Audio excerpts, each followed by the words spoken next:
Yo, what's going on, everybody, man? Welcome back to the Brian Johnson Show, man. This is like episode 16. And I'm still rocking out here, man. And this episode, I got a really good dude, man. My man Mike the Mayor, really, my man DP is what they call him, DP the Mayor. He's what you call a real, honestly, a fly dude, man, he just has that ability to network with people, man, from all walks of life, man. You could be super rich, man, or you could be just a regular dude on the block. He's still the same guy, and he's able to move in like a bunch of different circles, man. But he gave me the honor of doing my podcast, I should say. And I just gotta say, I really appreciate the dude, man, because he didn't have to, man. We did it right in his hallway, in his building. It was a little unique. It was different, man. It was just a really good vibe. We did it, and it was dope. And he's from Dyckman, and he just kind of does his thing, man. There's a lot to him, so we're gonna get into it, man. This is a different kind of podcast than normally. We do like straight up interview style and everything, but this one we get deep into a lot of different things, and we just talk about a lot of stuff, man. It shares his story, man. All right, so enjoy the show. Thank you guys for tuning in, and again, I just appreciate you guys, man. So we out here, man. We doing it, man. And other than that, take care, yo. All right, peace. Yo, what's good, everybody? Listen, man, it is episode 16. All right, welcome to the Brian Johnson Show, man. That's all I can say. But first and foremost, man, I want to say thank you to everybody who checked out my last episode, man. I appreciate that. And today I got my man DP. Today, DP the Mayor, if y'all don't know, he's the official mayor of Dyckman, first and foremost. / Washington Heights. West Washington Heights. And if you don't know him, you need to know, like a Pusha T song, you need to know. All right? And you just need to know who this man is, because at the end of the day, I've never met anybody who circulates like this man. This man moves, and if you don't know him, you need to know. Put it that way. So, what's good, brother? I'm good, man. Thank you for having me on your podcast. I appreciate it, brother. I'm going to call my episode The Hallway Chronicles. Hallway Chronicles. I like the sound of that, because we are definitely in a hallway right now doing this. They don't see the visual, but they just hear us. But if you hear the echo in our voices, because we're in my hallway, in my lobby. Yes. And I'm calling this episode Hallway Chronicles. Nice. Now, brother, you grew up out here in Dyckman, right? Born and raised. So you grew up out here, man. Now, your parents is straight from DR? Yes, sir. All right. Straight off the boat, straight off the Yola and all that. How was it like growing up out here, man? I'm going to be honest with you, man. If you grew up in the 80s, it was rough. Yeah. Definitely rough, because you see when you first walked up on my block, you see what's across the street from us. It's we got them projects, shout out to Dyckman Projects and everybody that lives in there.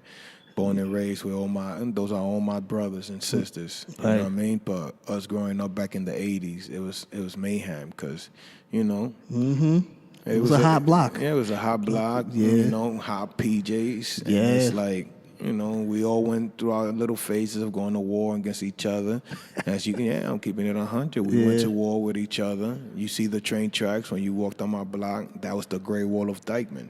You couldn't walk. If you lived in the PJs, you couldn't walk across the street. You had to walk to the corner and walk to the other corner. Y'all was straight, that's like claiming a block in L.A., my guy. You couldn't do that. You couldn't walk straight across the street and think that nothing was going to happen. Wow. Like, if you did do it and you had the balls, if you did do it and you crossed the crossing, you crossed the block, we were waiting in the corner.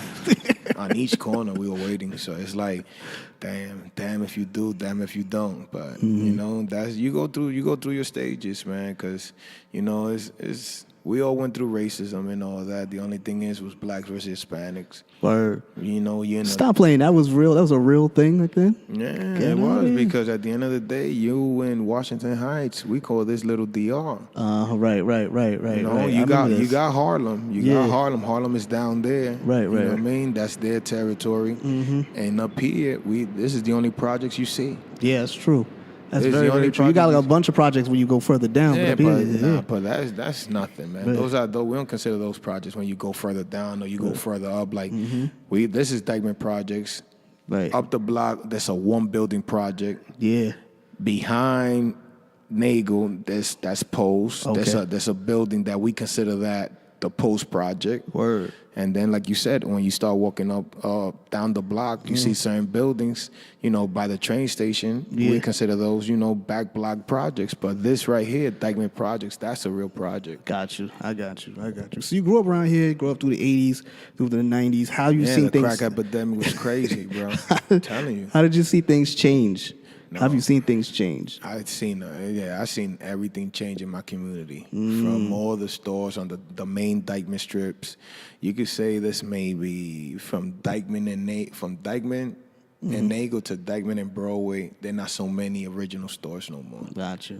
Neighborhood's kind of changing, huh? Yeah, the whole what is it that they call it? Gratification, whatever that shit. Right. Yeah, man, it's a lot of stores have changed. Like. Now that we're older, me and my boys and, all the old triple OGs, now it's when we thinking about it like, damn, you know what? We could have bought a store on the strip. Right. And have it for us.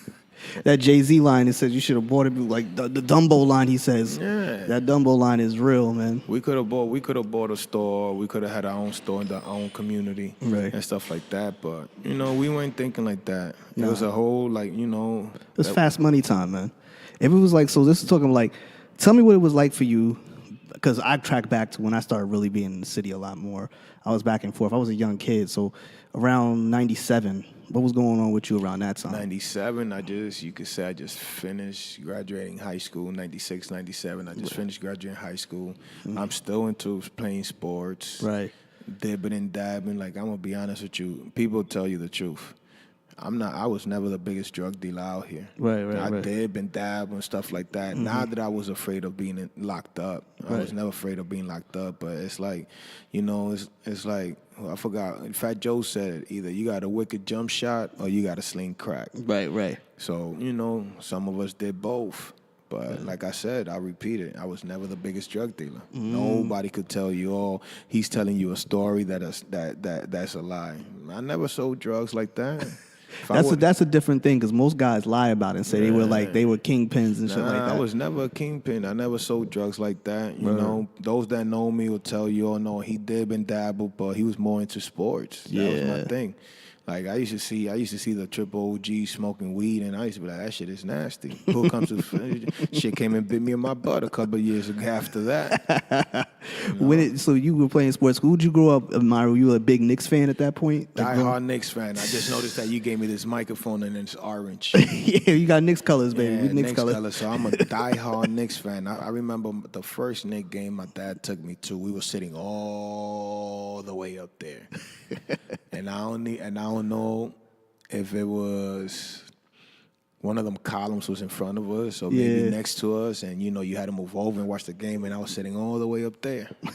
And ever since then, I fell in love with the Knicks, and everybody's like, yo, but them niggas ain't going nowhere, this to the third. At the end of the day, I'm a die-hard Knicks fan. Those Jordan years was like hard for me, man. That was suicide. That Reggie Miller play to this day, I still talk about that. That was a suicide I thought watch. it was over for me at that point. That was a suicide watch. I went through, I don't know how many TVs through the Jordan era. When Reggie Miller did that, I don't even know what happened to my TV. I don't know what happened to my room. My dad, I don't even know if my dad had a heart attack. I don't even know what the fuck happened that night, but we were kind of pissed off. Then to go buy the newspaper and see that shit in the fucking front page of the Daily News and back page, it was like, what the fuck? So, me, until we win a motherfucking chip, I'm not going nowhere. Right. Like my second team, everybody knows this. I bleed the red, white, and blue. So, my second team is the Clippers. Right. And, because I got people on the Clippers staff. I don't know how you do that, man. I don't know. They got rough. They got the red, white, and blue colors. Yeah. So that's the only reason I go with them, because they got the red, white, and blue colors. Got you. And on top of that, we got one of the best point guards. I think to me is Chris Paul. So he's one of my favorite players that was on the Clippers. Right. So, I'm not really a Blake Griffin fan, so it was really Blake Griffin. It was really Chris Paul, Blake Griffin, DeAndre Jordan, Chris Paul, all the good guys that were on that team. But my man is Sam Cassell. Get out of here, Sam Cassell. Yeah, you know, brother. Hold on. I'm gonna tell you. Chop this up for a second. Hold on. Right. I gotta hold on. Sam Cassell. I know. You know what Sam Cassell did? I know. Trust me. Trust me. It took me. I mean, it's like saying, listen. Shout out to Chris Gotti and the whole Ad Adventure staff, Ad Adventures movement. Yes. You know, shout out to El Punto every Thursday from 11 to 1. But it was because of Chris Gotti that me and Sam Cassell became cool. Okay. We're going to talk about this. We're going to talk about this relationship with Chris Gotti. But it was because of him. I'm gonna be honest. It hurts me. Still talk about it. Trust me when I tell you, it hurts me. Shit. Tell people. But I had to put my ego, my pride to the side. Yeah. And when I met him, I told him straight up, like I had to meet him in this place called Inwood Bar and Grill up on Broadway in 204. Mm-hmm. Chris Gotti's blowing up my phone, bring, and I'm like, I'm not even looking at it. He texts me, he goes, yo, I got my man in town. I'm like, who? Oh, I got Sam Cassell. I'm like, what the fuck?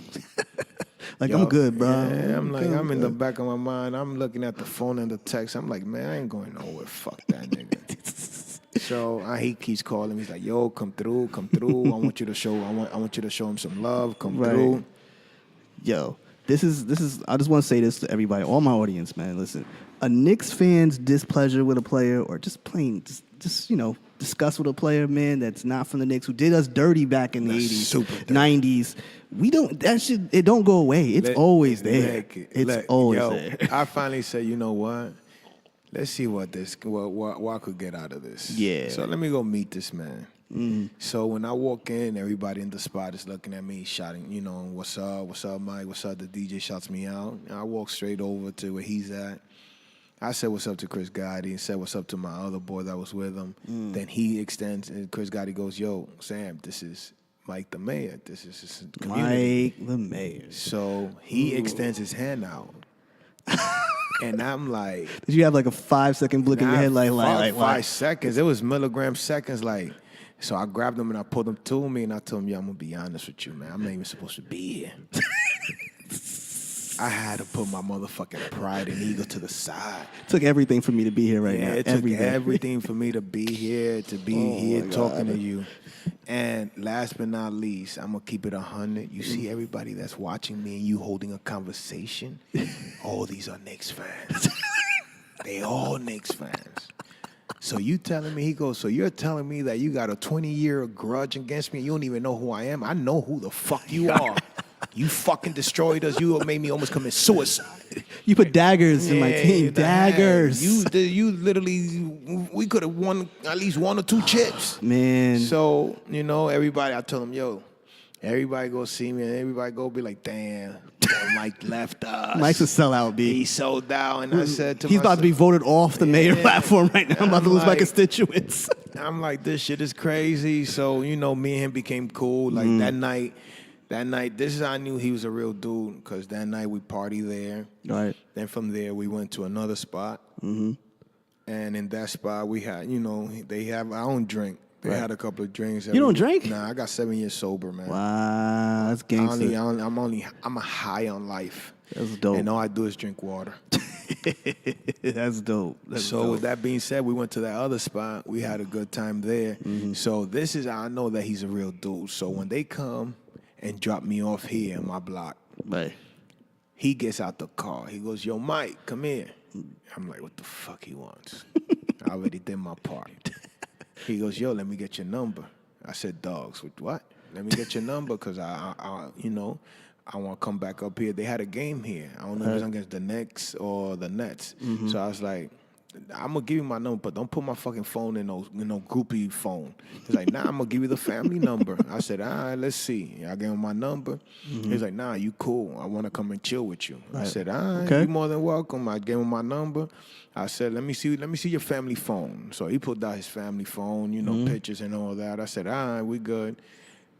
Following day, they had a game. I forgot against who. I get a text after the game like, yo, where you at? I'm like, who's this? Man, listen, I gave you my number last night. You ain't store me?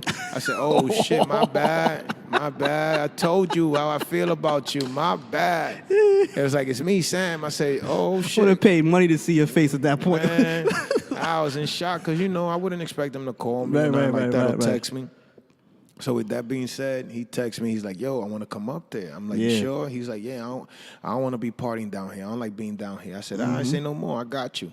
So he's like, "Where we gonna meet at?" I said, "The same spot that you met me before." Okay. We came here, literally came here in a motherfucking Uber.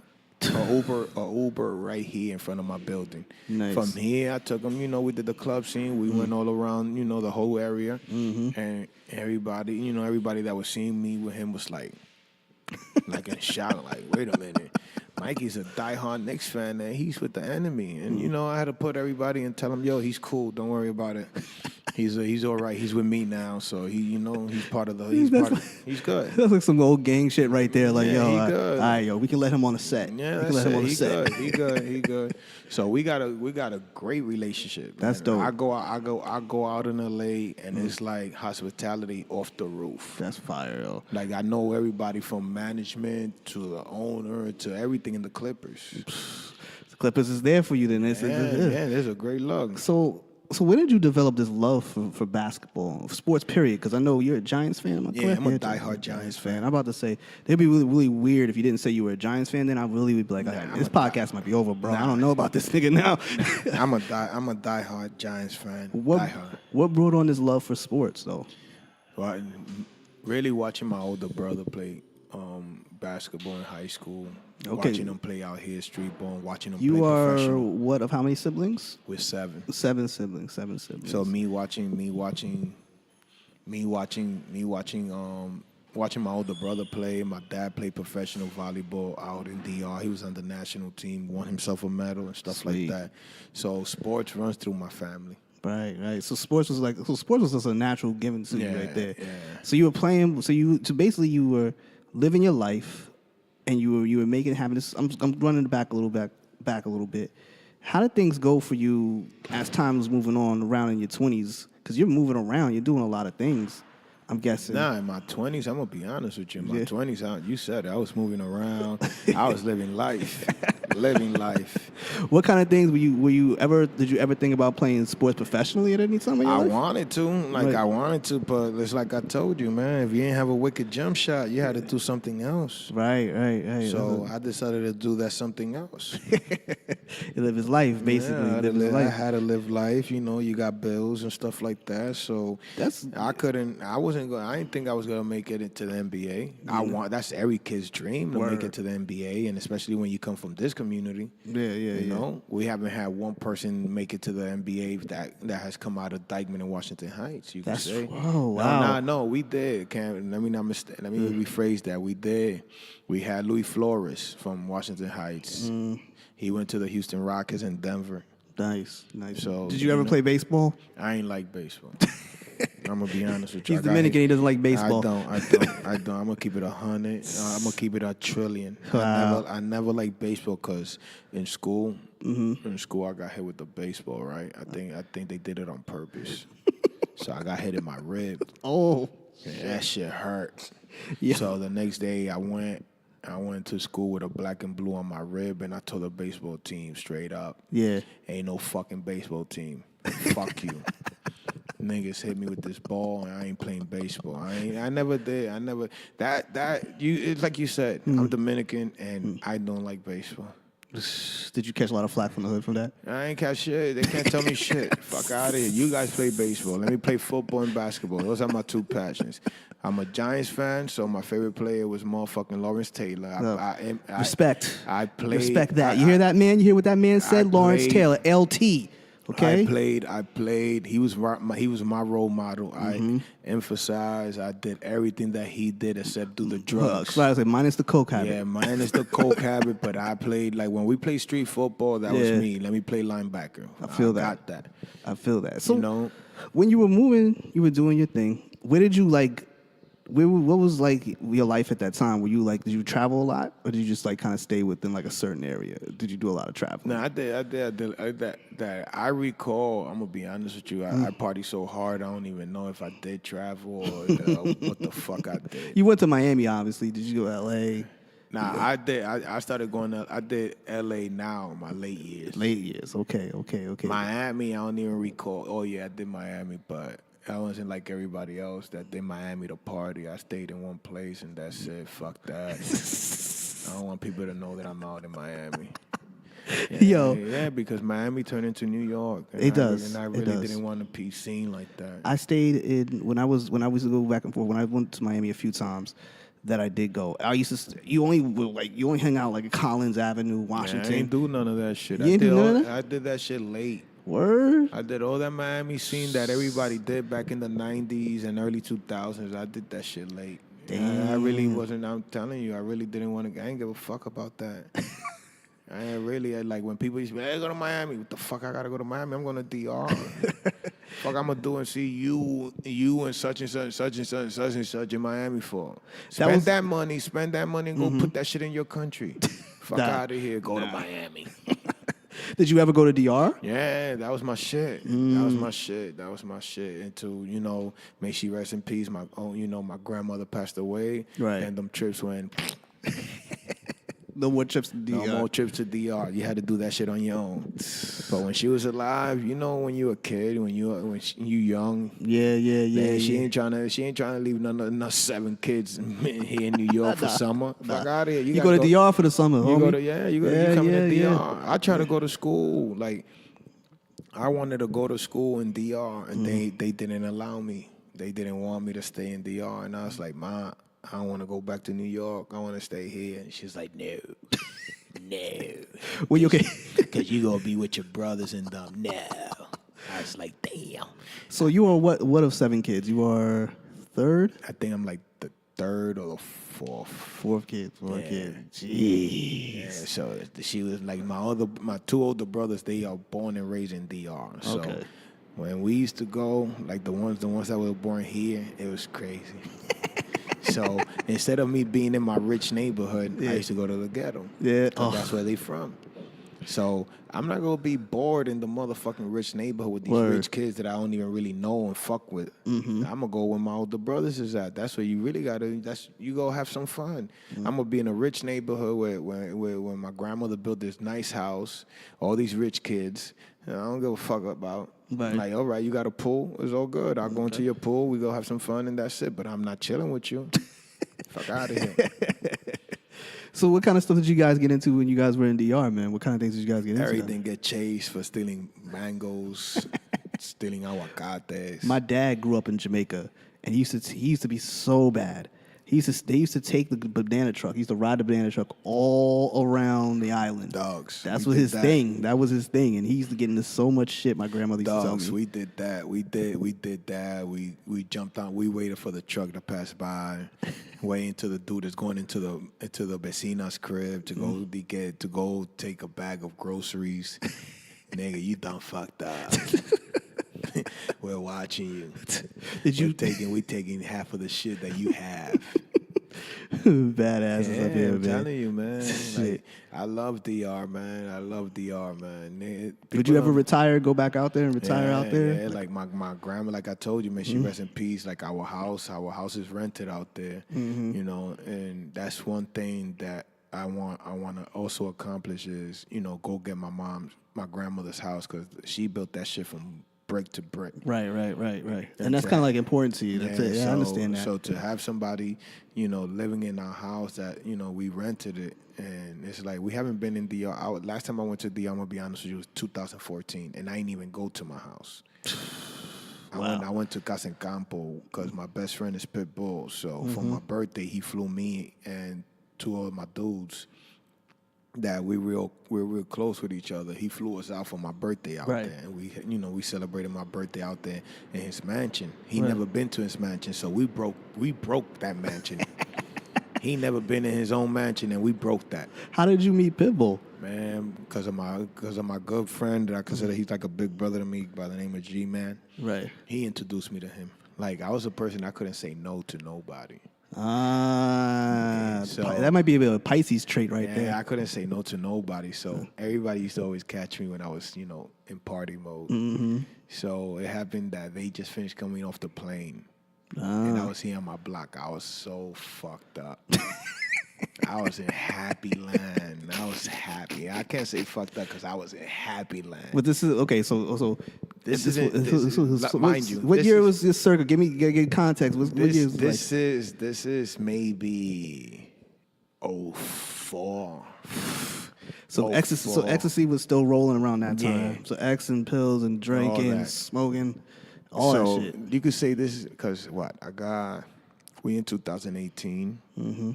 I met him maybe in 2003 or 4. Or the early 2000s, let's say. I just know that I got like 17 years, 14, maybe 15, 16 years of friendship with this man. He slept in my mom's couch for 3 years. Going back and forth.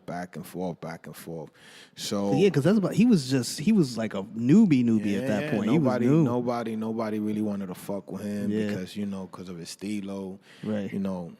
Light skinned dude, green eyes, bald head, spitting that fire. Yeah. Spitting that fire. Like I was telling you, my man brought him.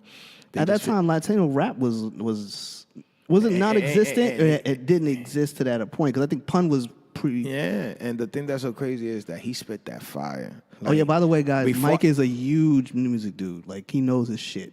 And he spit that fire, and the shit is that.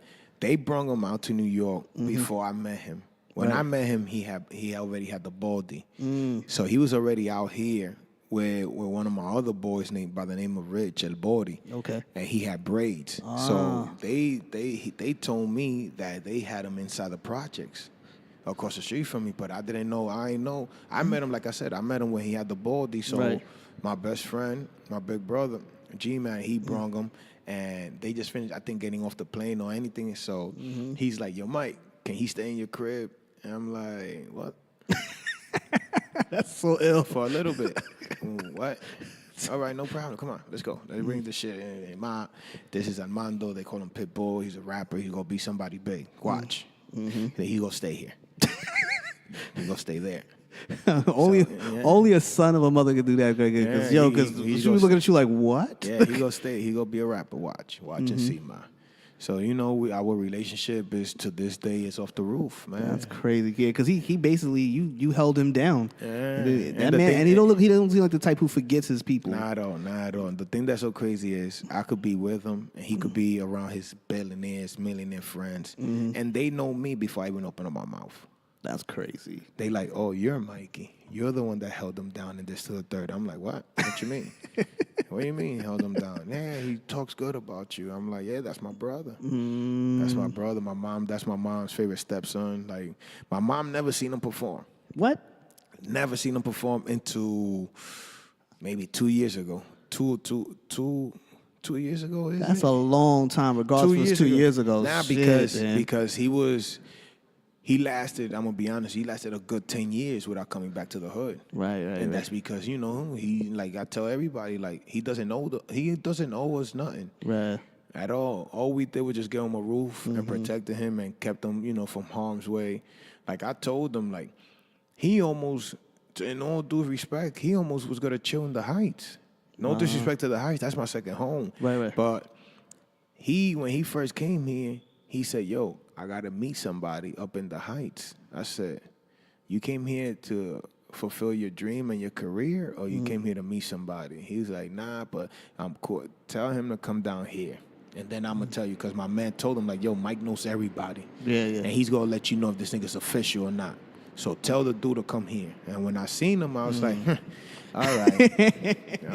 He gave me the okie doke face, like, all right. Like, me and Homeboy is cool and stuff like that, but I already knew what Homeboy was coming from. Yeah, he's about that game. Like, So I'm like, all right, we'll see about that shit.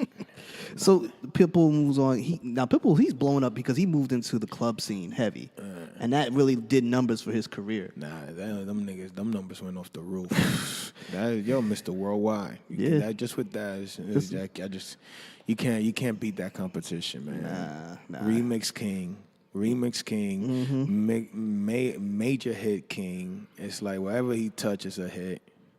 He gives that extra push to make. If you got a record and he feels like he could jump on it and make it a better record, you better bow down and give him all the compliments possible. Because he just gave you that energy boost to fulfill your career and your dream. Now one thing I can say about you, bro, is you have this energy about you that people gravitate towards you, man.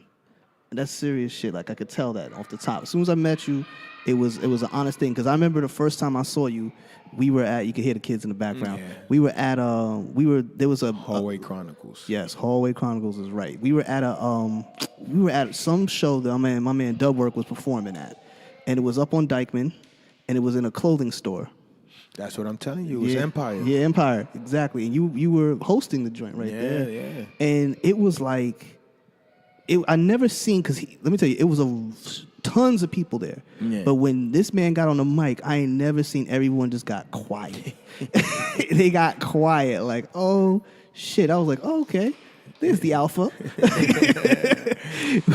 You know what I felt like that day? I felt like it was like the Warriors without me dying. Yeah, oh my goodness. I felt like Cyrus, but didn't get shot. People, if y'all don't know about the Warriors, man, you need to do your homework. Go Google that and not deplete the team playing ball right now. Yeah, man, that's a classic. If you don't have that in your DVD collection, I don't know what to tell you. Word is born. So when you you're moving in a certain circle, did the friendship with Pitbull kind of move you towards like working with artists, or did that already come about? Nah, it always been like that. Like it always been like that because.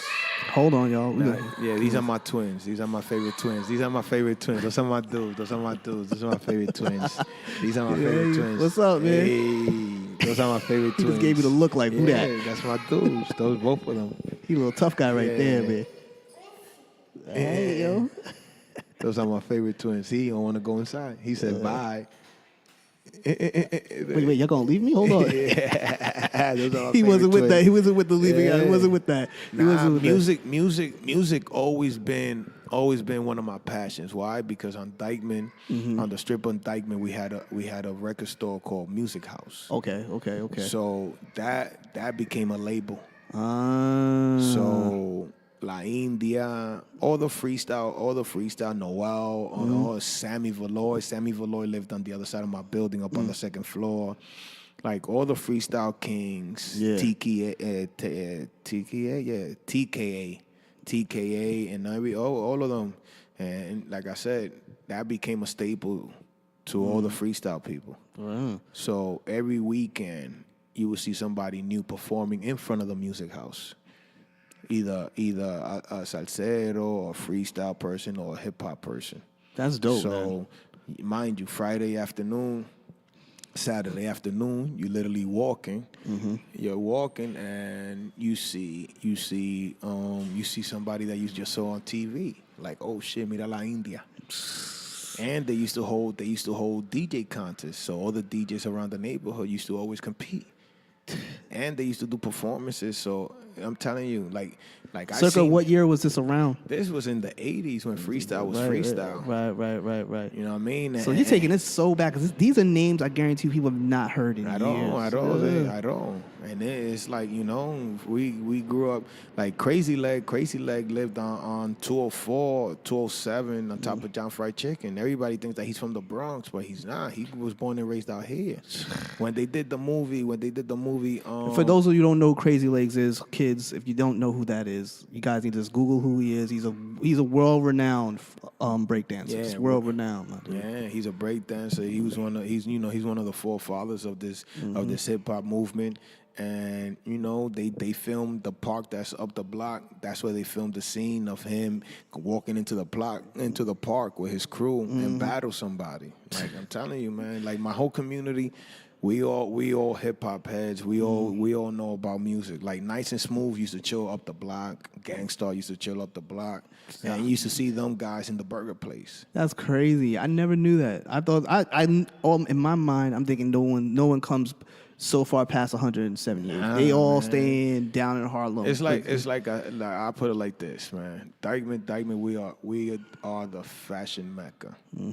Yeah, Harlem is the money maker, you know, but we're the fashion icons. We're the fashionistas. We consider ourselves real trendsetters. I see that. I can see that happening because, you know, we uptown on Dyckman. All right, then. That one line right there sparked a whole lot. Shit, Sticky Fingers. Grandmother lived across the street. So P-Rock, the DJ, baby mama lived across the street. So I'm seeing all these freaking hip hop artists. I'm seeing them on Video Music Box, and I'm like, the fuck is Shout out to going on? Ralph McDaniels, my guy. Man. Shout out to Ralph McDaniels, man. Yo, Video Music Box did a lot, man. And it's still on. Yeah, yo, I remember when Wu-Tang first came out. I circled back to when Eazy-E was beefing with Dr. Dre. Mm-hmm. That's when I started really paying attention to what was going on. Because I became more self-aware because Chronic came out. And I'm wondering why I used to be able to listen to Jodeci, but I can't listen to Chronic. Mom, why can't I can listen to Jodeci, but I can't listen to the Chronic? My mom was not trying to hear it. So one of my boys' brothers had it. And we listened to it, and I was like, "Oh shit!" And my crew, when we all used to be together, what was Onyx and Wu-Tang? Oh man, don't let that slam. Dun, dun, dun, dun. Yeah, yo, we were slamming. Yeah, we were a whole bunch of crazy Dominicans. We even had the shaved bald heads and everything. Like my road dog is your complexion. Nigga had the special ed haircut and all that. When Onyx came out, that nigga shaved his head bald. We all were bald. We were the baldies, man. Baldies. When and mind you, I'm not really like a hip hop head. Right. I'm more R&B. Right. Like, that's my shit, R&B. I'm more of an R&B type of guy. Right. I'm always smooth with that's my shit. Hip hop, I dibble and dab and stuff like that, but my shit is really R&B. R&B. Old school R&B. Old school. In the Latin community, period, I would say they have their own set of music that could go on forever and ever and ever. Like in the hip hop community, it's constantly changing. So a song that might be really hot to everybody in the 80s sometimes doesn't always translate down to this generation and everything. But I've gone to baby showers and my girls told me that this song right here. I thought he was about to crash into the wall. wall. This song right here was made in 1976, but everyone's dancing like it came out yesterday. And that is an ill thing in the Latin community that I never really caught on to. Got my man giving a high five right now. Yeah, those are my kids, man. I got baby kids. I don't got no kids. All the kids in the community, man, they all, That's another thing we want to get into is your community. Hello. So in that sense that you have that dynamic where Latin music is like timeless, hip hop is different. Some music is not timeless, some is. Yeah. Was it always like, all right, some days I'm gonna be listening to this, some days I'm gonna be listening to that, but I'm a kid of hip hop, so majority of the time you're listening to mostly just hip hop. I'm guessing. Nah, I'm mostly listening to R&B. R&B. Yeah. Hip hop, R&B. Yeah. Hip hop, R&B, but most of the time I'm always listening to R&B. That's why. There's so much hip hop nowadays. I can't listen to a mumble rapper. Okay, I'm gonna keep it funky with you. I can't. I like some Migos stuff, but this is none of that shit. You can't listen to Migos. I guess.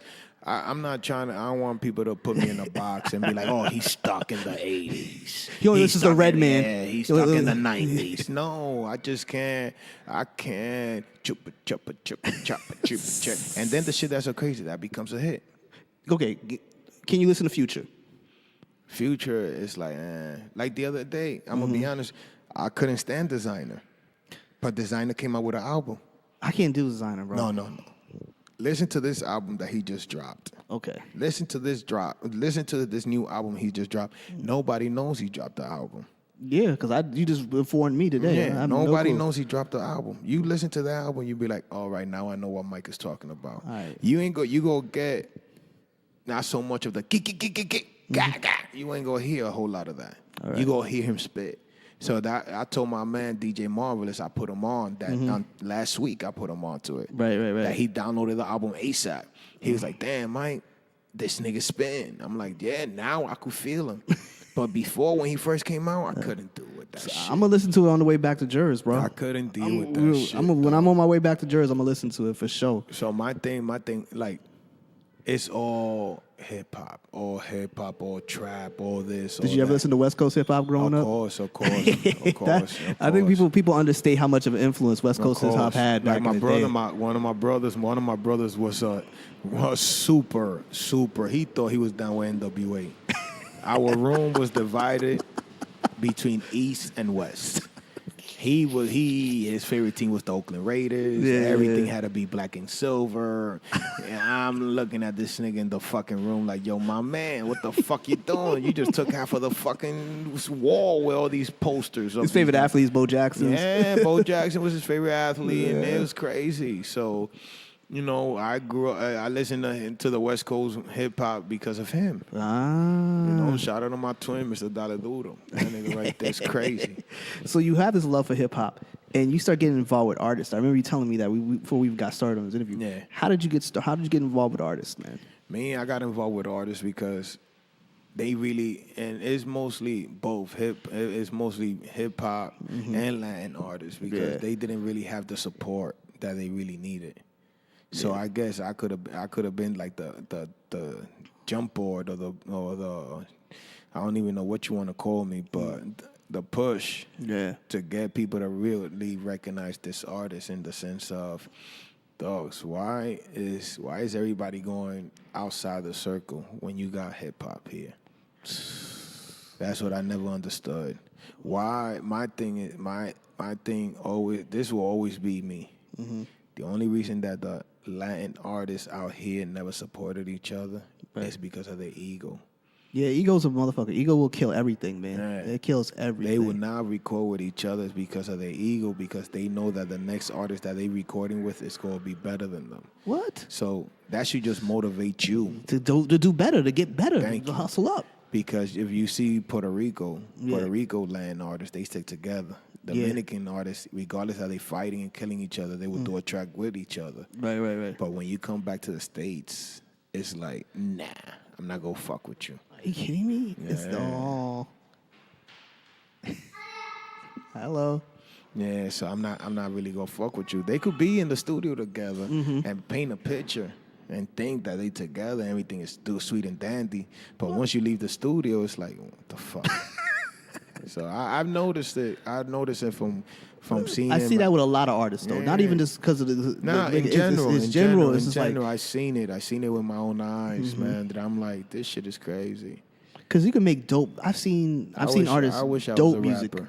You wish you were a rapper? I wish I'll put so many fucking. Oh my God! This guy, he loves R&B, but he wishes he was a rapper. It's a contradiction, man. No, it's not contradiction because I'll do the singing rap shit or whatever. You do the Drake life? Nah, I ain't do no fucking Drake. Fuck out of here. My man Ja Rule, Murder Inc. all day. Oh, so, wait. So you run with Murder Inc. Okay, I dig it. Always. My crew used to hate me because of that. Because they were 50 fans? Yeah, because they were 50 fans. Oh, he destroyed Ja Rule and this to the third. I'm like, dogs, I'm going to be honest with you. They were bandwagoners, you think? The one, they were bandwagon. Two, 50 did the same shit Ja Rule did. Tank top, headband, singing rap. That's all he did. Listen. So I'm gonna keep it 100. Yeah. If Ja Rule would have came, the old Ja Rule, remember when it was supposed to be the super duo? Jay-Z, DMX, and Ja Rule. Yeah.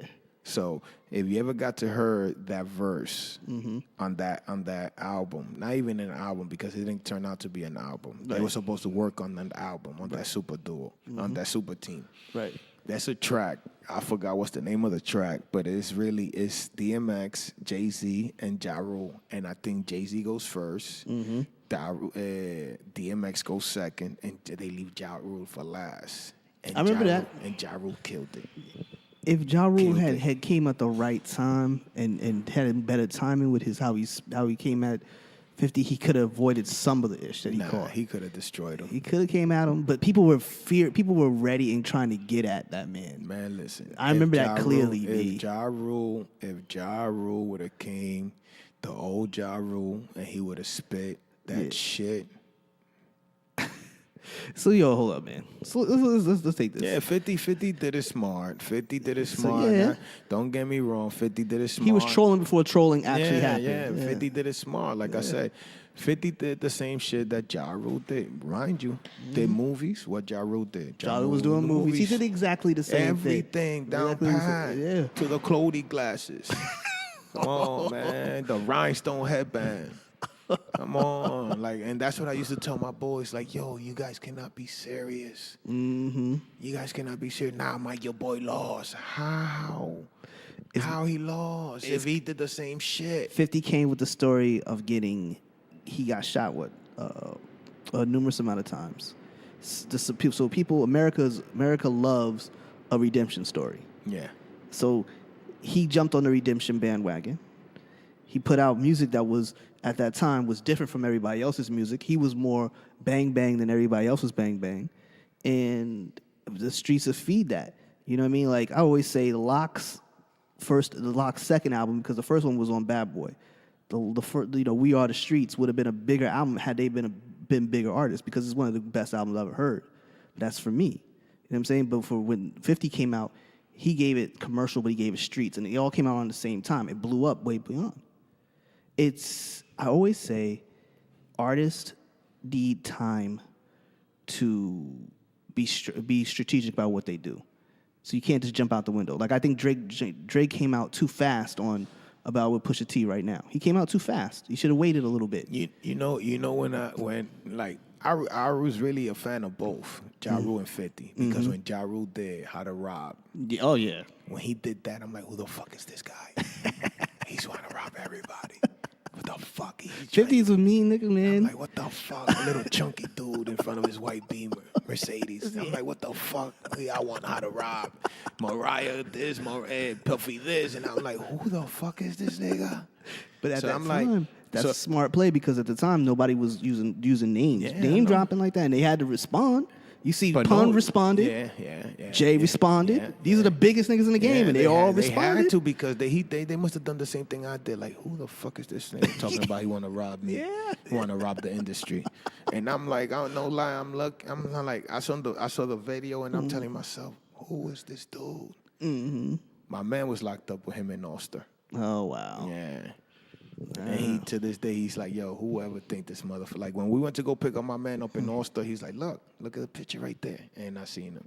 But that's when I said, all right, now I got another rapper. But when he went after my boy, I was like, I got to leave you alone. So you've always been in music, as we can tell about a conversation and everything. When did you start working with artists? Because I know you said you've been managing some artists, and you started working with artists. Because the movement, we're going to take it to the movement. The movement happened in here, in this time frame. The movement of the Heights, of Dyckman, of everything going on down here happened.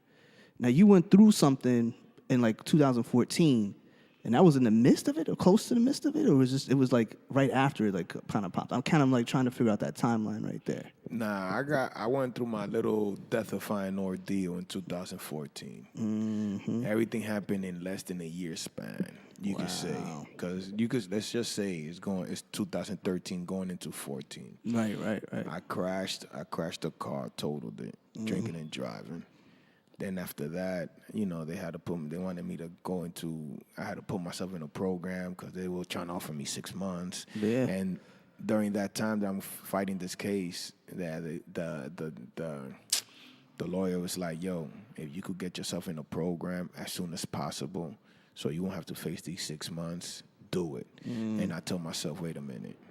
6 months, the summer's around the corner.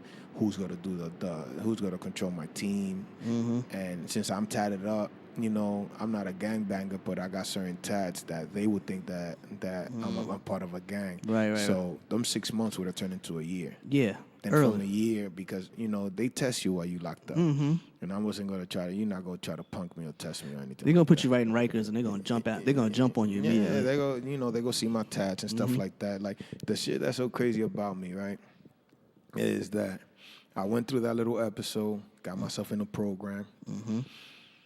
I did. The program got me because in the program, I'm supposed to be in there only for 6 months, and I'm only supposed to be in there for drinking. So when I go and sign up, right, the lady that does it, she's from around here. Yeah. When I go and sign up and I signed that contract, she was like, Mike, you gotta be here for a year. I said, what the fuck? Who said that? The judge didn't say that. The judge said I gotta do 6 months. No, my program is for a year. Oh. So we really want you to get clean. I said, fuck. shit.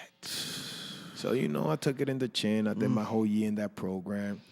So, me graduating from the program, I got my certificate and everything. Me graduating, I went back to court, showed them the paperwork. They were like, all right, just, you good. Like, I don't have a license. My license is revoked.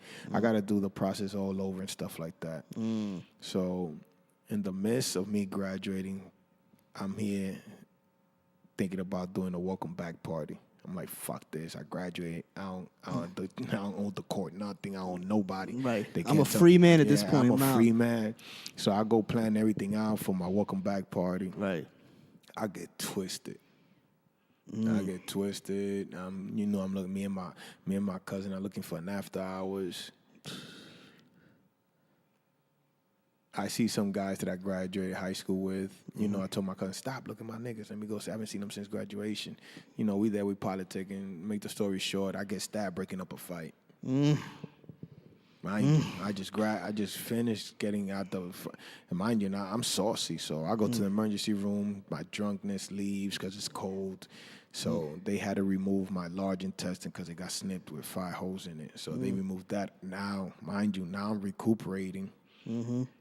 I come out the ICU right after 2 days after Thanksgiving. Like, I had Thanksgiving in my room and everything in the hospital. I come out of that.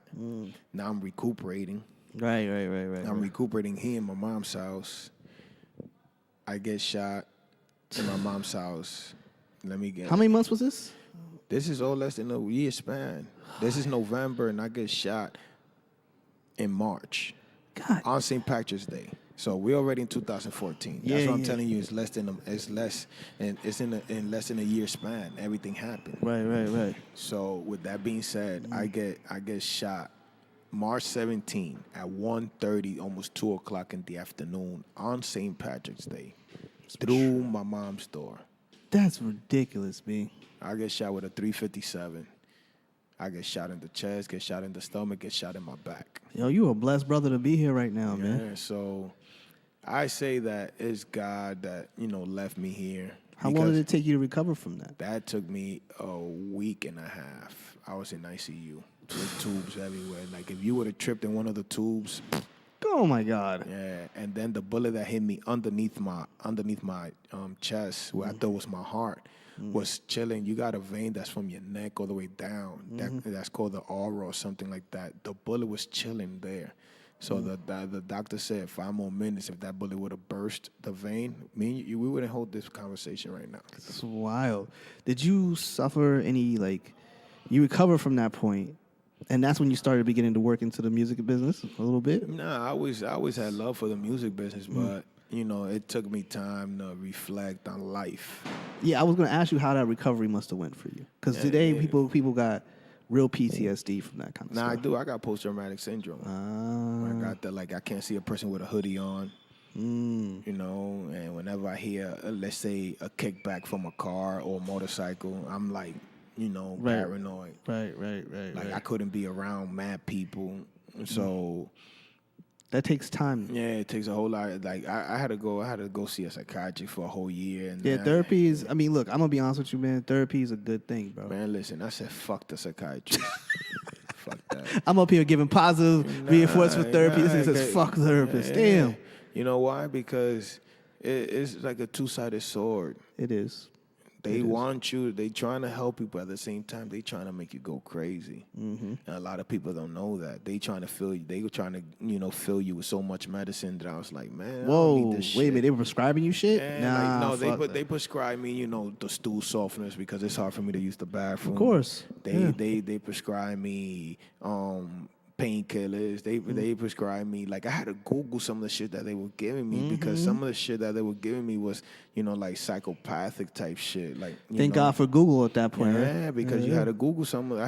I'm taking all this shit and I'm not even reading instructions. I'm there. All right, you gotta take 2, one for the morning, one for the night. Right. So something told me, you know what? Read this shit, and it was like, wait a minute, this shit is to turn you crazy. Some of that shit will fuck with your pecker. You can't get hard no more. Yeah. So some of that shit will fuck with your mind. You'll be thinking people are talking to you, they ain't talking to you. Man, listen, I took one pill one time, right?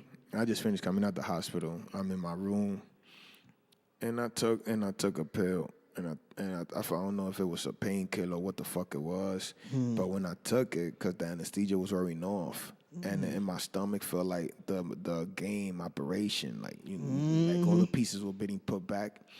So when I took this pill, I felt like this pill was like a fist grabbing my heart and squeezing it. So when they was grabbing, you had a panic attack. Yeah, so I had that, and I fell out. I told everybody in the room, I'm going to sleep. If I don't wake up, I love everybody. And I fell out. Woke up the next day, and I was like, yo, what the fuck happened? I'm not taking that pill no more. Let's underline this shit, put a big X. Don't give me that bottle. Oh, my goodness. Okay, so you go through that situation, you go through the block. Obviously, you keep yourself from becoming pain addicted to painkillers and shit like that. Yeah, because that's just strong. That's a strong thing, because I know a lot of people who have been, man. Yeah, because at the end of the day, remember, I told you I was sober. Yeah. I'm not going to take painkillers to have a relapse. Yeah. Very true. My favorite party drugs were ecstasy, weed, and alcohol. And I used to be a Remy head. Ooh. So that everybody, I told myself like when you in that predicament that your back is up against the wall, and certain people that were supposed to be there are not there. You only got your loved ones. Everybody that you looked out throughout your whole life is not there. Like everybody, I felt alone. Yeah, I know that. So, I know I can sort of relate, but I understand it. I felt alone when I used to be in that hospital. I only had like my cousin. He's already free out of jail. He did 17 years. He did his whole childhood. And in one of the letters that he wrote to us in those 17 years, that he wanted his brother came and read it to all of us. It was like, yo, I want you guys to understand something. You don't have friends out here. The only friends you have is your family, and that's maybe.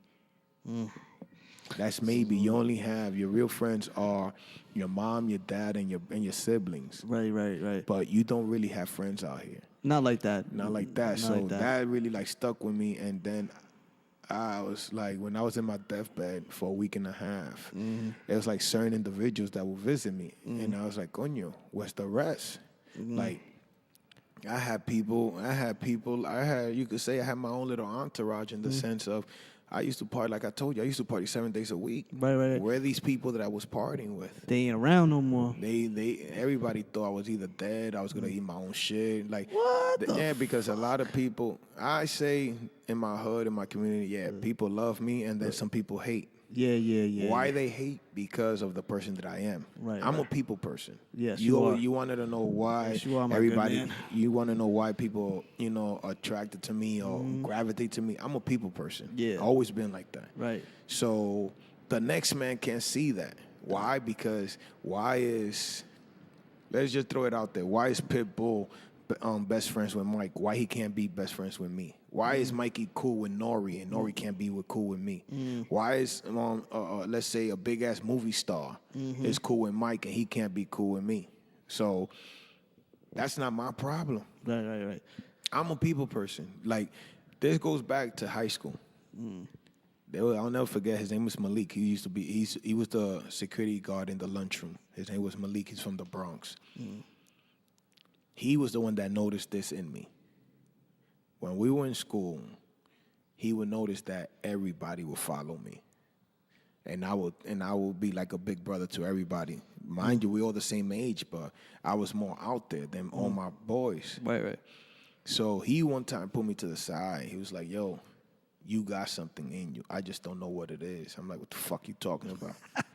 You're like a 16-year-old kid telling you this. You're looking at him like, what the fuck you talking about? He's like, yo, you're more of a leader than a follower. And I see that everybody looks up to you and your whole crew. And besides the people in your whole crew, like you got guys that come here because like I said, I went to Kennedy High School. It was 8 floors. Right. The fifth floor was more.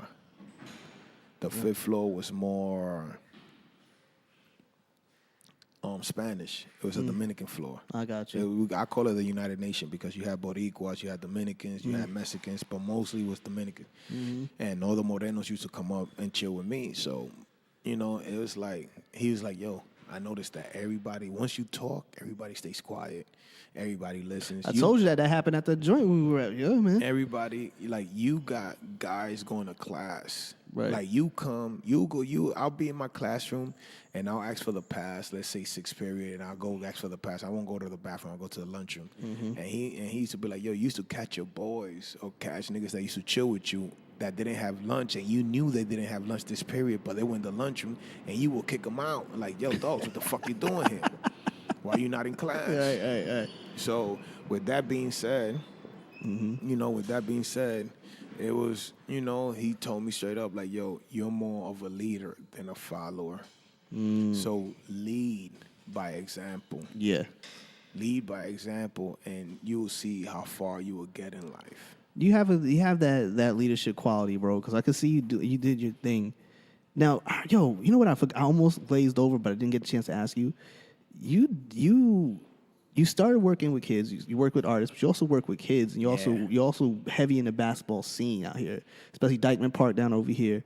But there's also this clothing thing. I met your partner.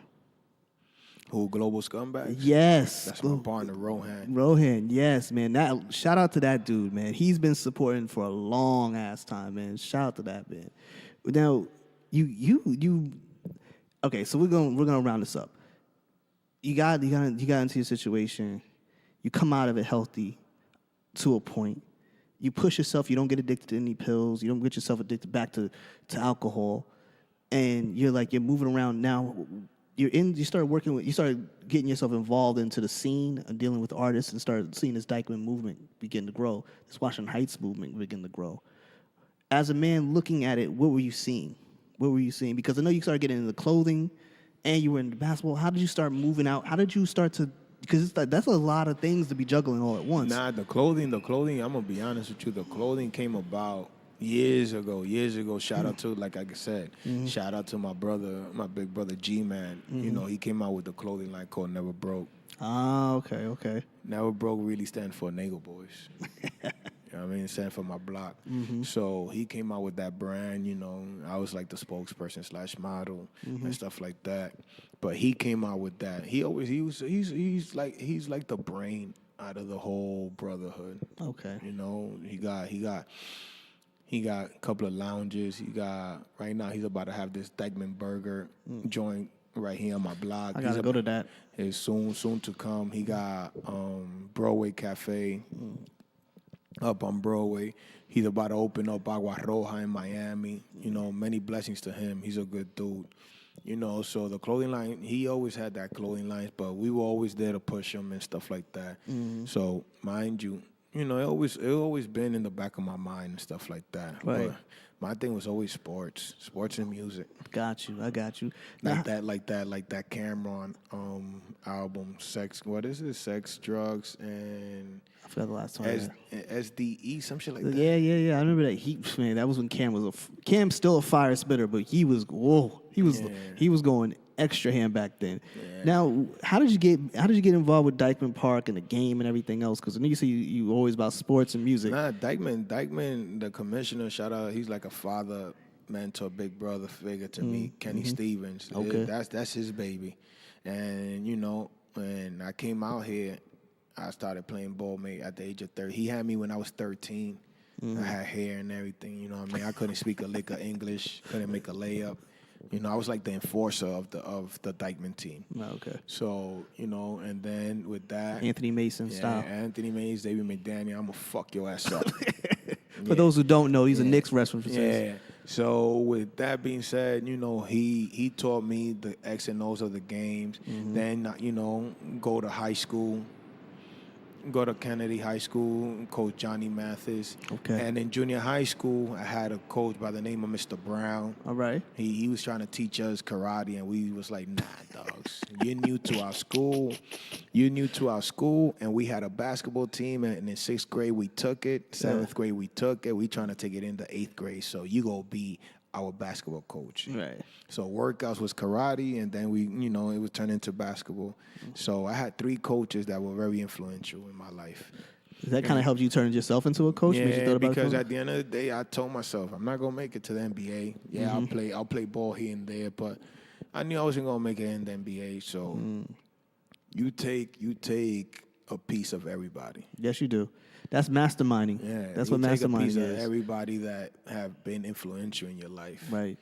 And like I said, with them three, you know, they taught me a lot of discipline. A lot of discipline. Like I said, I played ball when I was 18. I mean, not when I was 18. When I was 13, I started playing ball and stuff like that. Like I told you, when I was young, it was football. Yeah. 13, and, you know, got into basketball real heavy all the way into high school. You know, I graduated high school. Mr. Kenny Stevens gave me the opportunity to become a coach. Right. He gave me a team that consists of my little brother and his crew in the championship game. Wow. In the championship game, I don't know what really happened that I ended up being the coach of that team. You talk about Young Mike, man. I'm gonna keep it funky with you with this whole podcast right now, bro. You have the luck of the Irish, my guy. I'm gonna be honest, I guess so, because I don't know what made him give me that team. and they made it all the way to the chip. We lost in the chip by 1 point, I think. I don't know by many points, but we lost in the chip. And then after that, you know, I left it alone for a little bit. Then I left it alone for a little bit. Then comes around the Dominican Power Movement. Yes, tell me about the Dominican Power Movement, my guy. Shit. Because this has become a phenomenon. Like, it's like, yo, where is coming? Because back in the day, it was all you knew about was whatever was going on with gauchos, and you were going on. You had, you know, Rucker Park and everything else, but that was the only place that you thought about. And Kingdom, you know what I mean? And that was about it. But now all of a sudden, it's moved down the block to the park, my guy. And what's that about, man? How did that happen? How did that kind of come about? Nah, man, Dyckman, we were always on the map. Always on the map. The only thing is we gave it that extra. I got you. Like Dyckman was cooking, but we was the sazon. Nice. Dyckman just nice needed analogy. That. Yeah, Dyckman just needed that sazon, and we happened to be the sazon. Gotcha. And we put it where, you know, we both helped each other out. And like I said, we gave it that. All right, now we cooking. Right, Dyckman. This down here now. This game has become like the prime game that happened in the summer. Now it's become the prime game. Red carpet is called the red carpet of the street for a reason. Yeah, yo, and I Dyckman, see it on Madison Instagram. Square Crazy, Garden. man. We call it Dyckman Square Garden. Dyckman Square Garden is right, man. Cause yo, I remember being at work. This is years ago. Being at work, and all the guys that were from New York were huddled around this one guy's cubicle. They watching highlights of the game from somebody else's phone. Oh yeah. And they just like, yo, we gotta go. I'm like, what are y'all talking about? Y'all going to Rucker? And I look down and like, nah, we ain't going to Rucker, B. We going right uptown. I'm like, what are you talking about? I'm like, oh, all right. Rucker, no disrespect, may he rest in peace, Greg Maris. He built the staple. He built the blueprint. Right. He built the blueprint. We got to give him his utmost respect. Oh yeah, massive respect out there. We never got to play the matchup of the century, the matchup of the millennium, the matchup of everything, because everybody was expecting that one day to happen. Oh yeah, Dyckman versus Rucker, and you know it didn't get to happen because you know politics. Yeah, it's not that the commissioners had beef with each other. It was a whole lot of politics. Let's just put it like that. So, with that being said, like I said, mind you, I played ball for Mr. Kenny Stevens when I was 13. The tournament is going to have 27 or 28 years. Dang, that's a lot of years, My movement got 18 years this summer. So you do the math, how long I've been around street ball. How long I've been around basketball in general. Period, man. I see you out there, you're going to the Boston game, go to Hartford. I see the movement. I see how, and of course, Seton Hall, obviously. It's like Clippers, obviously, but it's just like what I see is like, yo, you got the concept of how to be social, but in a way that is not like dick riding. Yeah. No, but to people, this is what kills me. To people, I'm dick riding. I'm a groupie. What? Yeah, to certain people. But that doesn't make any sense. You're to not the like haters. Let's just put it like that. To the haters. That's what it seems like. Right. I guess you could say that. I don't understand. That I'm dick riding, that I'm being a groupie, because, like I told you, I'm a people person. But you're not asking these people to put on shit. You're not doing nothing there to. And they don't understand that. They don't. The only thing is, I paid my respect. I paid my homage. Right. I paid my dues to be who I am today. Right. That name, the mayor, I didn't give myself that name. My name back then used to be Mike Jones. Mike Jones. Why Mike Jones? I bet you don't know why. Because of the record? Yeah. And how did the record go? Mike Jones. I don't know this. Mike Jones. Back then, they didn't want me. Now I'm hot. Now they all up on me. Oh, yeah. So that was my theme music. Uh-huh. Whenever I used to go in, and it wasn't even my fault. Whenever I used to walk into a club anywhere in New York City, and they would see me walking through the front, or if they see me on the line, and it was hardly that I used to do the line, when they used to take me inside, and the minute the DJ used to see me, it was like, oh, your name was getting shouted out through the DJ. Yeah, That'll trigger a whole lot of hate. So People once the song used to come on, there's the good part. Once the song used to come on, remember what I'm telling you, I was a party animal. Right. Once the song used to come on, and they used to be like, Mike, who? And I used to say that. I used to be like, Mike, who? The crowd used to be like, Mike Jones, Mike, who? That was my shit. Mike Jones, Mike, who? And I used to have the crowd going crazy, and there's people that rolled with me. So we already knew what to do. So that was my theme music. So when the DJ used to drop it, I used to get so fucking amped. So fucking amped, bro. Jumping around like it's a mosh pit. Yeah, so fucking amped. Like, Mike, who? So, the reason that it changed to the mayor, right? After Mike Jones, Rick Ross comes out with The Biggest Boss. Didn't you shoot the video? He shot the video out here. He shot the video with Wale and Lou Fiasco. Yes. Right here in my block. Yes. In the next building. Yes. So I remember that. So the shit's so crazy when The Biggest Boss comes out. I'm looking at this man. I'm like, what the fuck? What the fuck is this nigga? So he became one of my favorite rappers. Yeah. I started listening. I used to have that shit on rotation. Beard starts growing. My hair starts leaving. I'm like, fuck it. Let's just leave the trademark. So the mayor came about is because, like I said, I'm a people person, and I know everybody knows me. Right. So the people, not me. The people label me that. My man used to call me that in my town too, so I totally can relate to that. I understand. So the people label me that. It's not like I was the one that gave myself that name. Oh yeah, I'm gonna be the mayor. No, no. And mind you, I ain't want the spotlight. It just came that way. Yeah, I was a person that used to chill on my corner, minding my business. Let me do what I gotta do here in my hood. Yeah. Don't ask me no question. Nothing. Yeah. I was one of them people. So everybody used to be like, yo, you used to be having that wicked smile on your face every single time in the corner. What am I supposed to do? Have a cheesy smile? You know what the fuck I'm doing. I'm supposed to have a cheesy smile. I'm living my life right now. You need to go live yours. Yeah, Leave me alone. so what the fuck? So, that came about, and that's how I became the mayor. And it's like I tell you, people hate for the wrong reason. Yes. Like I'm trying to chase my dream. I haven't lived my dream the way that I want to. Right. There's so many goals in life that I want to do and I want to accomplish. I still haven't accomplished many of them. You've inspired a lot of people though. Through your Instagram, I must say, like, you always be putting up some like dope shit that I'm just like, yeah, I need to get there. But it's like for you to do that, you know what I mean, in your position that you come from a real one spot. You know what I'm saying? So for you to do that, because, people, they be like, they just too cool for school to dream. Like, people be so like, nah, I'm living right now. I ain't got no time to dream. Nah. And I be telling people like, yo, when your life dies is when you stop dreaming. You gotta have something to aspire to. That's why they give you religion. That's why you get all these $1 million. That's why you gotta aspire to something, my That's G. why I always motivate. I always motivate myself.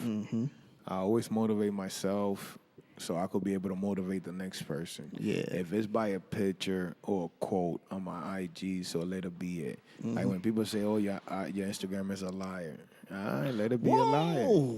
No, let it be a liar until they see me with my luggage and they see me on a plane. But yo, once they see me on the plane, that's when they be like, "Oh, where he's going this time." yeah, but my thing is like this. You're not throwing money. Just imagine. You're not trying to sit back in a rented rave or something like that. You living your fucking life. No, just imagine if it would have been the old me. Yeah. The hate would have been out the roof. If I could go to MySpace and take the pictures of that and put it on my Instagram, that's when everybody's gonna be like, "Oh shit."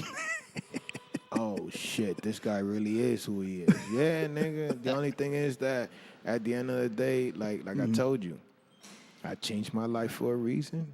God left me here for a purpose. And sticking to that. Yeah, and if it's me helping people out, so let it be it. Yeah. Let me live my life the way I want to live. Because everybody complains, oh, he's 40-something, he lives with his mom and this to the third. At the end of the day, how many people wish they could live with their mom? I dig that. I got bills to pay the same way as everybody else. Yeah. So how many people I wish they could go back to their mom's crib? It's not my fault that you living a fucked up life. You got a fucked up baby mama, or you living a bad situation. My thing is like this: why waste your time hating on somebody who's doing everything? Because what I can see, you're doing a lot of positivity in the community. So you're not out here pushing them to tell them like, yo, let's just tear down the community, sell your shit, do this. You're not doing none of that. You're trying to make positive moves. You're trying to help these kids get inspired. Because I see a lot of people who are doing big things, they gravitate towards you. They're giving you love. They're showing you love. That pisses people off, like you said. Yeah, and it's like I don't understand. It's the gram love, man. It's the gram love. You go from being relatively unknown on a platform and social media, and then all of a sudden you're blowing up. People are haters on that. Mind you, I never wanted an Instagram. Never. I used to be a BlackBerry head. Team BlackBerry for life. BBM forever. BBM forever. Yeah. BBM forever. God, I miss BBM sometimes. It was never wanted an Instagram. And the thing is so crazy that once I got on Instagram, it was because of the brand that I had to push it out there. Like, Don't get me wrong, on BBM I had a lot of followers. Right. And I did the same thing, but in BBM you could only put but so much. Right. So you couldn't put a lot that you have on Instagram. Instagram, you can move, like you can really move on Instagram. On BBM, it wasn't a lot that you could have put on that picture. Nah, you couldn't put nothing. Even on Facebook, it was like that. Let me ask you this now: you got your movement going. You've begun to coach. You have so much going on, but then all of a sudden, when you blew up and you got with Chris Gotti, that's his name. Yeah, Chris Gotti. That was a power move that I didn't see coming, that I didn't even know you were going to even do. How did that come about? That online radio came about. It's crazy because I felt like it was a setup. It was a setup because I'm getting to think you might be paranoid a little bit. Yeah, it was because he came with the ideas. It was between him and Don Dinero. Because I'm the vice president of the Adventures Music Latino. Okay. Adventures Music is a digital platform to help out every artist possible. All right. To reach where they can never reach. Right. If you come and join us, we'll give you that extra push that other labels won't. You know what I mean? Mm-hmm. So I'm the vice president. Don Dinero is the vice president. And Ralphie Mercado is the other vice president. So they came up with this idea that they wanted to do a show called El Punto. Okay. It's like being in the spot, talking about whatever, and, current events, doing whatever, talk about whatever. So when we get to the station, right? Mm-hmm. When we get to the studio, I'm like, there's 5 chairs. Mm-hmm. I'm thinking I'm gonna sit in one of the 3 or 4 chairs. No, Mike, you're going to sit in that main chair where the board is at so you could learn that. I was like, in the back of my mind, I said,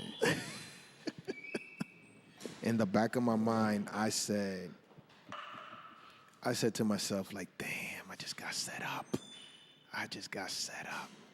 Oh. Yeah, man. So with that being said,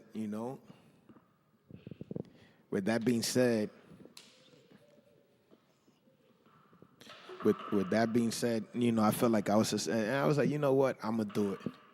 I'm gonna do it. I'm gonna do. ¿Cómo se llama? I'm gonna do it because we are my family. Nice. We are my family. So when we first did it, I was like, damn. But fucking no, because everybody. This is how it is. Everybody knows how I am. Once, if there's a camera, if there's a microphone, once that light turns on in the camera, once that mic turns on, it's like I'm a different person. Yes, I'm a different person, and everybody gets mad. Like, Mike, shut the fuck up, and this is the third. But what's the point of you putting me on the show for? Exactly. You want me to talk? What's the point about me being on the show? What's the point about me? What's the point about me being on your show? What's the point about you recording me? It's a purpose, right? You came looking for me. I ain't come looking for you. So let's work. People want you to be. They say give the same energy, but when you on this mic or you're in front of the thing, you're gonna give more energy. You're there. I'm supposed to put on for a certain reason. Yeah. So it always been like this throughout my whole career with this Dominican Power. Right. When this Dominican Power thing, it always been like that. There was always a camera around me. Always. Like, I got a document to get me wrong. I got a documentary about my life coming soon. Ray by Product That's gonna Ray. be dope, yo. Yeah, by Product Ray. He been shooting me since I came out the hospital. Every summer he's in the park with me recording the games. Yo, I was gonna ask you about that too. Be like, is there a documentary coming for the park? Is it coming for you? I don't know about them. I'm gonna be honest with you. I wish they should. They should have a documentary coming out. They should work on it. But me, I'm working on myself.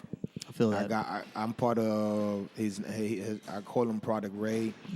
Raymond. I'm part of his thesis because that's what he goes to school for. Gotcha. So we working together for the last couple of years. Like, I've done. This is so crazy because he says that I'm crazy. I've done so much with him because I even have part of my documentary. It's 2 pieces. And it's about my life and about what I do in the streets and the community. Yeah. And I told him, make sure that you do 2 things. Because just in case something ever happens to me, right? I don't want pictures in my funeral. I want you to play this. I want you, and if anything happens to me, again, I repeat, if anything, God forbid, anything happens to me, I want you to take this to Sundance. I want you to put it on YouTube, wherever you could put it on. I even want you to demonstrate it on Dyckman because in the tattoo shop, I don't know if they still have like a projector or whatever. Put it somewhere that the hood could see this and see that I was never a selfish guy. Right. My thing is I'm all about my community. Is mortality, the thoughts about mortality and everything else after what took place in 2014? Have you found yourself thinking about it more than you used to? A lot more. What you mean? In other words, like, do you think about the time that you have? You know that the time is limited. Nah, my time is not limited. I don't think so. Okay. Because I was living a fast life, and I just, now I'm on 1 gear, 2 gear. Slowed it down. Yeah, I'm not changing shifts. Okay, good. Because back then I was on 5th gear. Yeah, that's absolutely normal. That's normal to be on the wild side. I was on 5th gear. I was on 5th gear, so it was like, nah.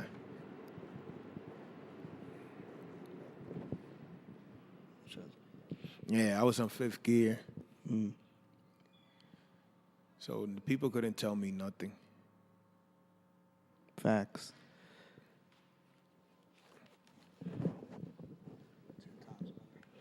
Yeah. So now I'm on 2nd gear. So it's like I'd rather move slow. Like, this is not a race for me. Good. That's good that you slowed it down because if you live that fast life, things burn quick. Nah, super quick. Like, everybody used to be like, "Oh, you got to slow down." I used to be like, "Man, shut the fuck up." That used to be my favorite line. Shut the fuck up.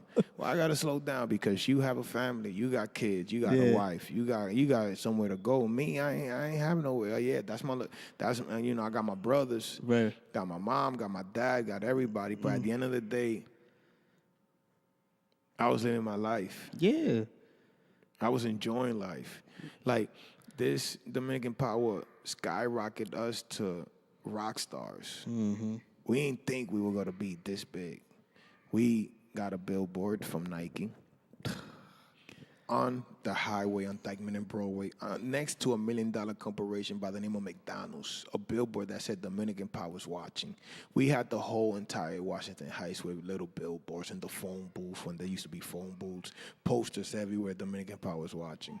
We just thought we were just going to win 1 chip, 2 chips, destroy the whole tri-state playing street ball. Mm-hmm. We didn't think, to be honest with you, we did not think that we were going to become who we became today, to this day and age. People know Dominican Power everywhere, man. Yeah, so it was a blessing.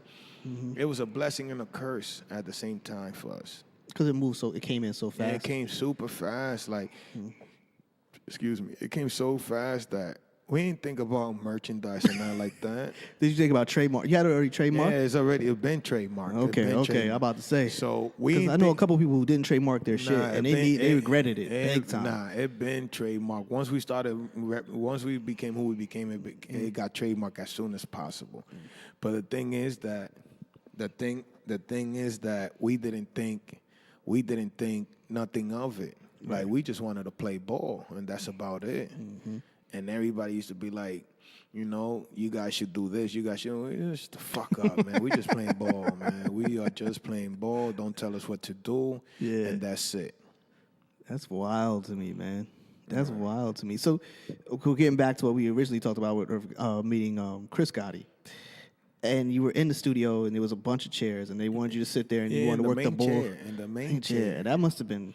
That's a scary feeling. Nah, it was, because I sat down and I'm looking at the board and I'm like, damn, I got to learn these buttons. It's like Chinese. Yeah, I got to learn these buttons, make sure everybody's mic is on, make sure everybody sounds good. And I'm like, damn.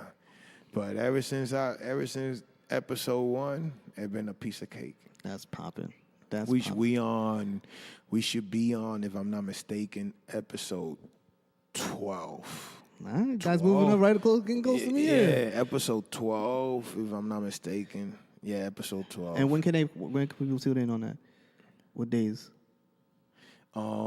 It's every Thursday. Every Thursday from 11 at night to 1 in the morning. Nice. En El Punto. Okay. On all digital platform, you could download DTF Radio and you could find us there. How did you figure that you got into this? It's a radio station. This was something you probably you should have done a while ago, probably. Now everybody, I'm gonna be honest with you. Everybody was like, yo, you should get in. You should do a podcast. You should talk about sports. You should talk about this. You should talk about that. And I'm telling everybody, like, I'm gonna keep it 100. I used to tell people straight up, like, do it, and I'll be part of it. Do it, and I'll be part of it. Do it, and I'll be part of it. Because they want you to initiate. That's what they want. They want you to be the front. They want you in the front. Me to pop their cherry. Yeah, you got to be the person to do it because we got to get from you, my guy. You doing this, my guy. We're all gonna do it with you. Yeah, and I'm like, all right, you want me? This is how I see it. Mm-hmm. They want me to do a sports podcast, right?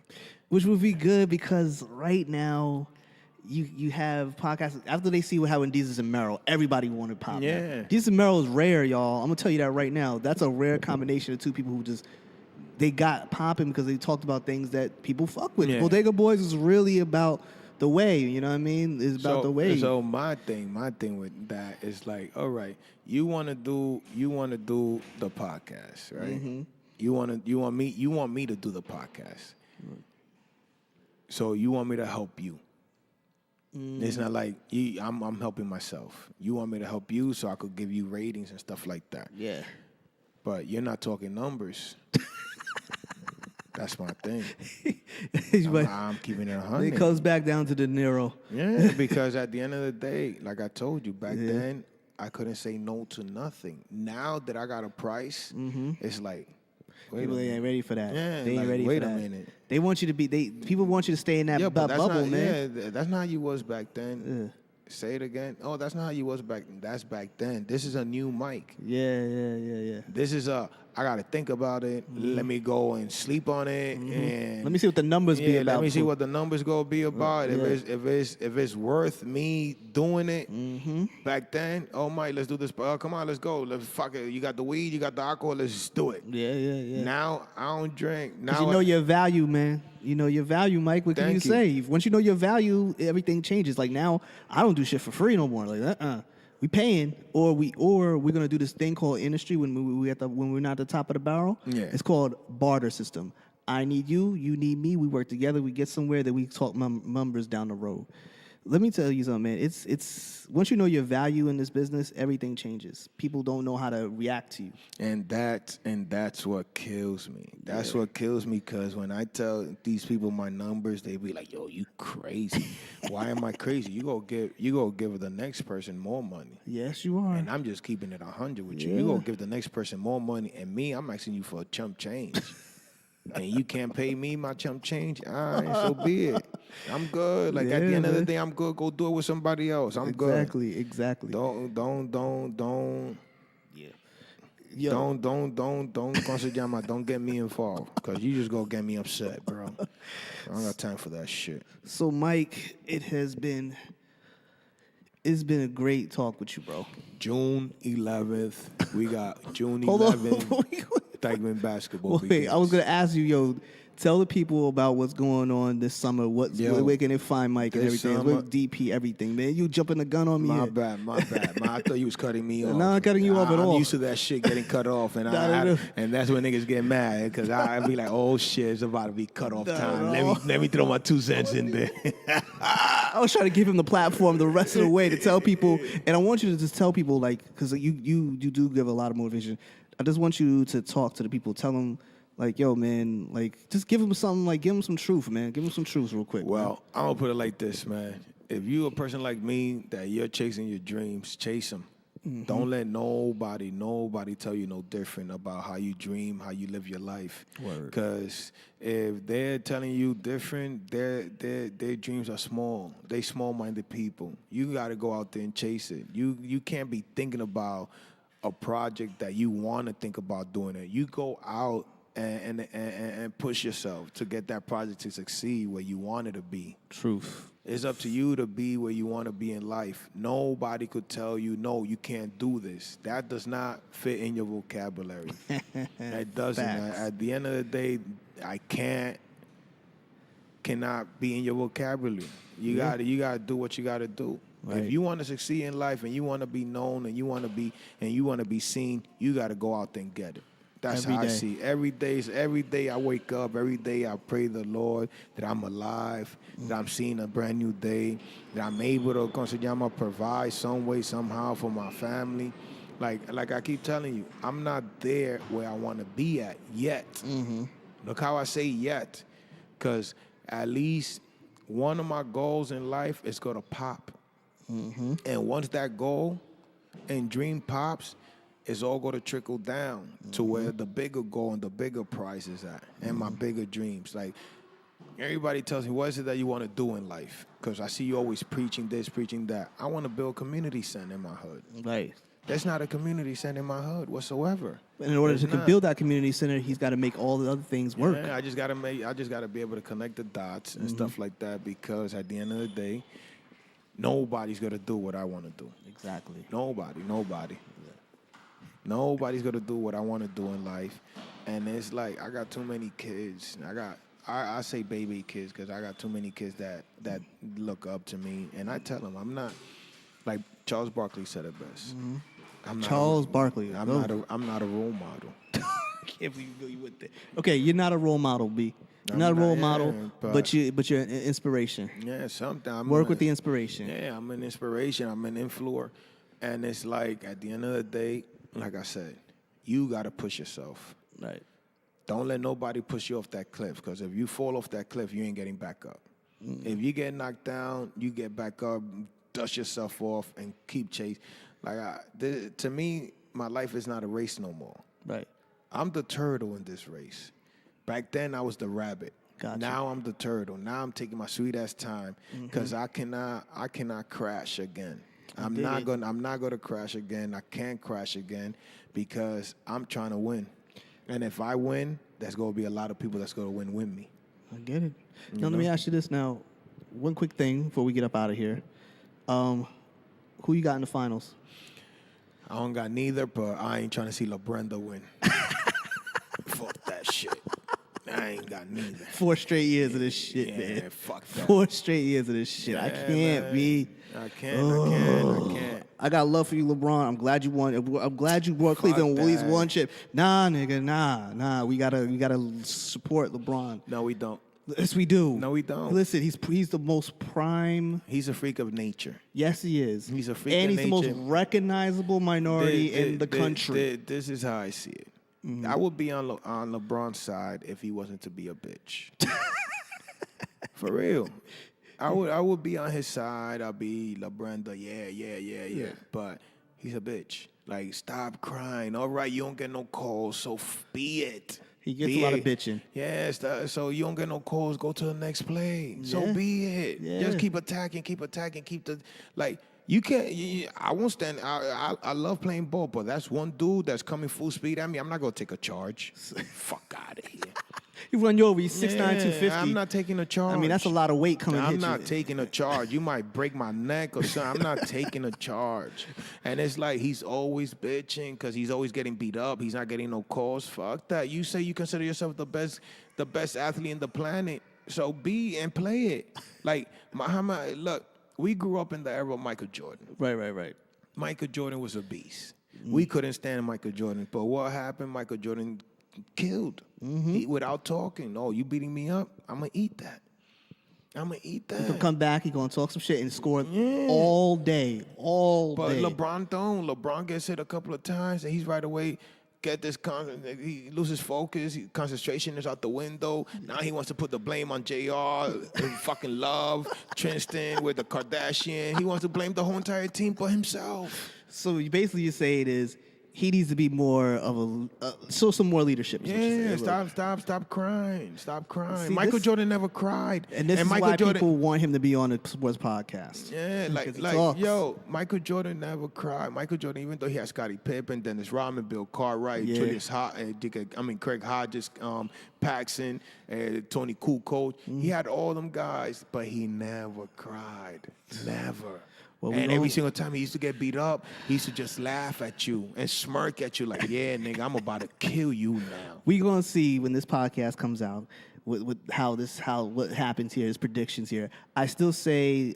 Golden State's going to win it all. I said Warriors in 5. Today I woke up, right? I woke up and I said to myself, imagine LeBrenda comes back and wins the whole entire shit. The world would, imagine that. That's how I woke up. I couldn't watch SportsCenter for like 6 months, my guy. That's how I felt when Tom Brady came back against Atlanta. That's how I woke up. I woke up today and I said to myself, imagine LeBrenda wins the whole entire shit. Imagine that shit. Would you ever come out your house? Would you come out the house? I'd be like, this motherfucker here, this was a setup. This the mafia. They told this nigga, they put that nigga in the room and said, motherfucker, shut the fuck up and man up and win this whole entire shit. You heard me?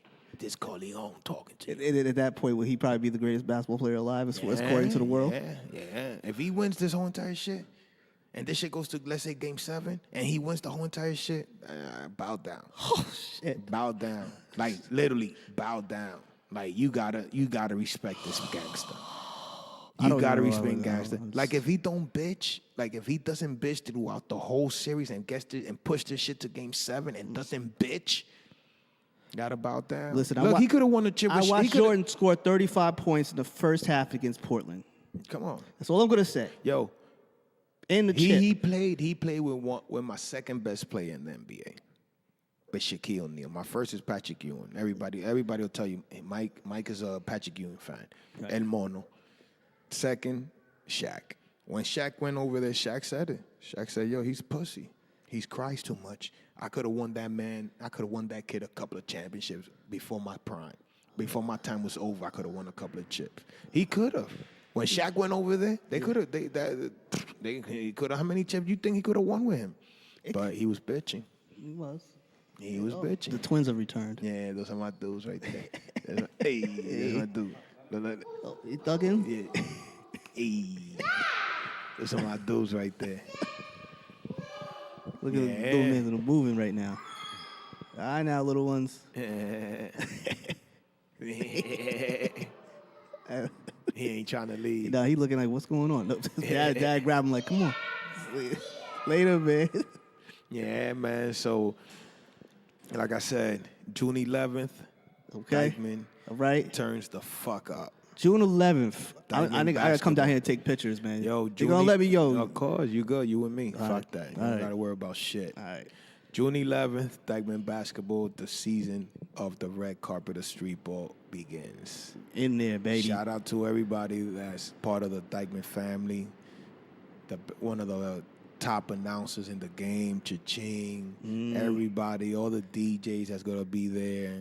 Found out we got a couple of new sponsors. Shout out to Powerade. Shout out to G-Shock. Shout out to 105.1, Hot 97, at Adventures Music.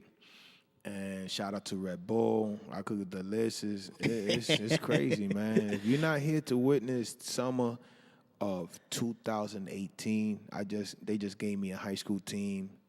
Hopefully I make some noise, because the reason I want the high school team, because I want to do it like the farm system that they did in baseball. Nice. So I want to have the Dominican Power farm system in basketball. Mm-hmm. And I'm going to have the pros. Sweet. So it's gonna be a good thing, man. You doing your thing, man. I can't mention on my pro team what players I got, but my pro team is always surprises. Like Snoop with football, man. Surprises. It's happening. Yeah, it's happening. It's a whole lot of surprises, man. Listen, man. Like I said, man, Brad, I appreciate you. Thank you for having me. You can find me on IG, the Mayor. Yes. DA, not THE. DA Mayor DP. Not Major, because everybody be fucking up my name. It's DAMAYORD as in David and P as in Peter. The Mayor. The Mayor. That's DP. right. Dyckman. What's good? All right, right, y'all. Appreciate you. Take care, man. 1.